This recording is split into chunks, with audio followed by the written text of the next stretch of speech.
महाराष्ट्राच्या मराठी जनतेने आम्हाला ऐतिहासिक मॅन्डेट दिलेलं आहे फक्त 9 महिन्या अगोदर. आणि 9 महिन्या अगोदर एकाला 20 आमदार दिलेले, दुसऱ्याला 0 आमदार दिलेले. तर निवडणुकीचा इम्पॅक्ट तुम्ही ह्याच्यावरून अंदाज लावा ना. 9 महिन्या अगोदर विधानसभा होत असेल, तिथे अगर ह्या लोकांना घरी बसवण्याचा कार्यक्रम महाराष्ट्राच्या जनतेने अगर केला असेल तर येणाऱ्या महापालिकेमध्ये काय वेगळं होणार हे सांगा आम्हाला.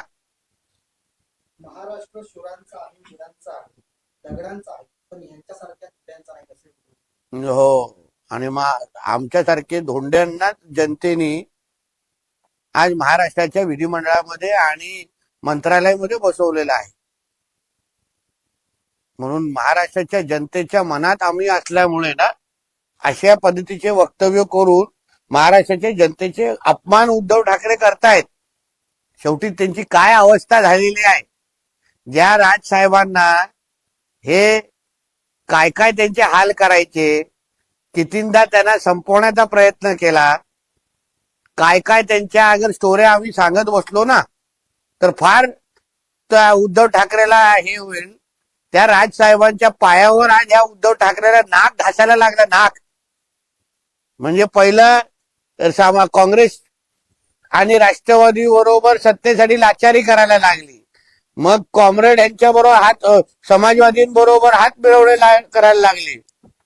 नंतर आता ज्या भावाला हे नजरेसमोर बघत नव्हते, संपवायला प्रयत्न करत होते, त्याच्यावर आता युती करायला लागली. आता फक्त PFI आणि सीमित राहिलाय किंवा मुस्लिम लीगत राहिलंय, त्याच्यावर पण करून टाका ना. राहिलं काय तुमच्या अजून तुमच्या अस्तित्वात एवढंच आहे.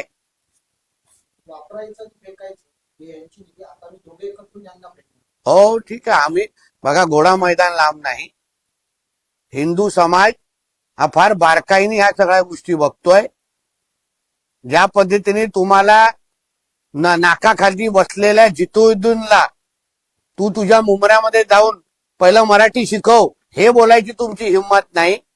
जसं मी काल बोललो, फक्त गरीब हिंदू समाजाच्याच लोकांना मारण्यासाठी तुमचे भाषेचा मुद्दा तुम्ही मोठं करताय. म्हणून महाराष्ट्रातला आणि मुंबईतला हिंदू समाज तुम्हाला परत एकदा मुंबई महापालिकेच्या निमित्ताने घरी बसवण्यासाठी तयार आहे. याचं उत्तर तुम्हाला मिळेल. तुमच्याकडे सत्ता आहे ती विधानसभेत, आमच्याकडे सत्ता आहे ती रस्त्यावरती, असं राज ठाकरे म्हणतात. ठीक आहे, आता राजसाहेबांची रस्त्याची सत्ता त्यांना लखलावो. बाळासाहेबांचं स्वप्न होतं मराठी माणूस एकत्र यावा, दोन्ही ठाकरेंनी घोषणा केली. हो, बाळासाहेबांची सगळी स्वप्न, हिंदुत्व, 370, राम मंदिर आणि मराठी माणूस हे पूर्ण करण्याचं काम हे आदरणीय नरेंद्र मोदीजी आणि आदरणीय देवेंद्र फडणवीसजीच करताय, जे ह्यांना कधीच जमणार नाही. आणि म्हणूनच तर मी सांगितलं ना, अकेला देवेंद्र फडणवीस क्या करेगा याचं उत्तर ह्यांना मिळालं असेल.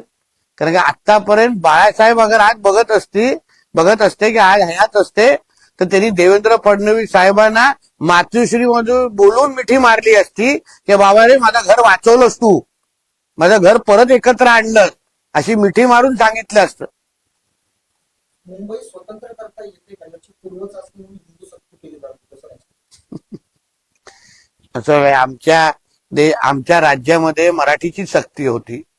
असे काही मुंबई वेगळं. आता काही दिवसा अगोदर तुम्ही आदरणीय देवेंद्र फडणवीसजींचं भाषण बघा. त्यांनी पहिल्यापासून सांगितलं होतं की आता मुंबईला तोडण्याचा डाव, मराठी माणूस, हे सगळे टेप रेकॉर्डर सुरू होणार. तसंच ते टेप रेकॉर्डर आज लागायला सुरू झालेलं आहे. आता महाराष्ट्राच्या आणि मुंबईच्या जनतेला सवय झालेली आहे.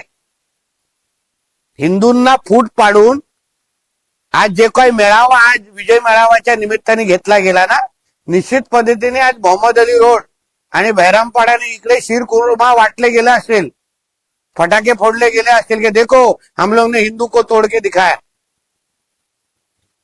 20 वर्षांनी मी आणि उद्धव ठाकरे एकत्र आलो.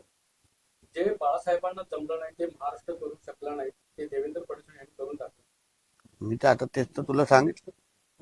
लाडक्या बहिणींबद्दल त्यांनी वक्तव्य केलं. लाडक्या बहिणीचं पोर्टल बंद झालं, नव्या नोंदणी होणार नाही असं उद्धव ठाकरे.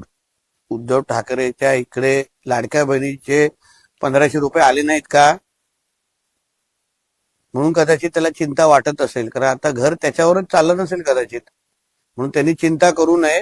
लाडक्या बहीण मुख्यमंत्री लाडकी माझी लाडकी बहीण योजना हे आमच्या एकनाथ शिंदे साहेबांच्या मुख्यमंत्री कारकिर्दीमध्ये चालू झालेली योजना, ती आमच्या आदरणीय देवेंद्र फडणवीस साहेब अतिशय यशस्वी पद्धतीने पुढे घेऊन जात आहेत. ती चिंता करू नये. तुमचंही नाम लाभार्थीमध्ये गुंतवायचं असेल तर आम्हाला सांगा, तुम्ही गुंतवून द्या, जेणेकरून 1500 रुपये तरी भेटतील. उद्धव ठाकरे भाषण करताना देवेंद्र फडणवीस मुख्यमंत्र्यांचं नाव न घेता त्यांना अनाची पटलं. ठीक आहे, आता शेवटी उपमा देऊन आम्हालाही लांबून उद्धव ठाकरे अफजल खानच दिसतो, तसाच आहे. साहेब, आदित्य ठाकरे आणि अमित ठाकरे दोन्ही ज्युनियर ठाकरे हे एकत्र आले, त्यांनी वज्रमुठ टाकलं. बाबा, कोणाची दोन कुटुंबे एकत्र येत असतील तर चांगली गोष्ट आहे ना. आपल्याला मला असं वाटतं अजून काही चांगली कामं दिवसभरातली असतील. आज खरं म्हणलं तर बरं वाटलं पाहिजे की एक कुटुंब जे काही वर्षापासून वेगळं झालेलं ते एकत्र झालेलं आहे. गळे मिळण्याचा कार्यक्रम झालेला, आता अंतरफाटपर्यंत विषय गेलेला आहे. हा? हा? म्हणून पहिलं अगर कुठे युबाटाचे लोक भेटले तर त्यांना विचारा, बाबा नवरा कोण नवरी कोण आहे, त्याला मला फोन करून सांगा. चला. राज ठाकरेंनी महाराष्ट्राचे मुख्यमंत्री इंग्लिश मीडियम मध्ये शिकले, अडवाणी काँग्रेस इंग्लिश मीडियम मध्ये शिकले, अशा अनेक मुख्यमंत्र्यांचा उल्लेख केला. त्यावेळी त्याच उल्लेखाचा संदर्भ देत उद्धव ठाकरेंनी मोदी कुठल्या शाळेत शिकल्याचा प्रश्न उपस्थित केला. मोदी ज्या शाळेत शिकलेत ना त्या शाळेत शिकण्याची तुझी लायकी नाही. म्हणून मोदींची शाळा, मोदींची डिग्री आणि मोदींची पॉलिटिकल उंची, राजकीय उंची हे पोचेपर्यंत ना उद्धव ठाकरेला 100 जन्म घ्यायला लागतील.